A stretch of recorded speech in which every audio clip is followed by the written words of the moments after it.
Bugungi chislo 2025-yil 18-may sanasiga Vanderkot o'riklari Qozog'istonga eksport bo'lyapti. E'tibor beringlar mana. Juda ham shirin, qizarib pishgan. Bu yoqda yaqinroqdan ko'rsating.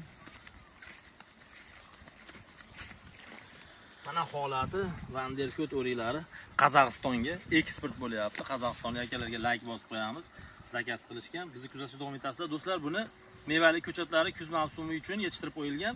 Zakaz qilish uchun 94 139 33 39 telefon raqamlariga qo'ng'iroq qilib zakaz qilasizlar.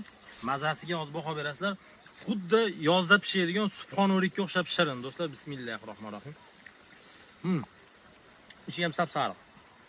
Salomat bo'lasizlar, like bosib esdan chiqmasin. Do'stlar, mana qilich deb bekorga aytilmaydi. Mana e'tibor beringlar, 3 lik bo'ladi mana. Rangi ham juda ham chiroyli. Mazasi ham juda ham shirin. Mana rangiga e'tibor bering, mana qip-qizil. Do'stlar, bu sterilashtirilmagan, lekin eksportga ketaveradi bemalol. Juda ham shirin. Hozirgi kundagi narxi, mana sredniy mevasining narxi 20-25 ming so'm bo'lyapti, do'stlar. Zakaz juda ham ko'p. Qozog'istonga chiqaryapmiz. Do'stlar, mehnatlarga like bosamiz, Vanderkotlarga обязательно itadan like. Olgan hosilni qarang. Buxoro, Surxondaryo, Qashqadaryo zonalarida umuman joy tanlamasdan mevani mana shunaqa solaveradi. Chunki u tomonlarda issiq, juda ham issiq bo'lgani uchun, lekin Vanderkot joy tanlamas o'rik naviga kiradi.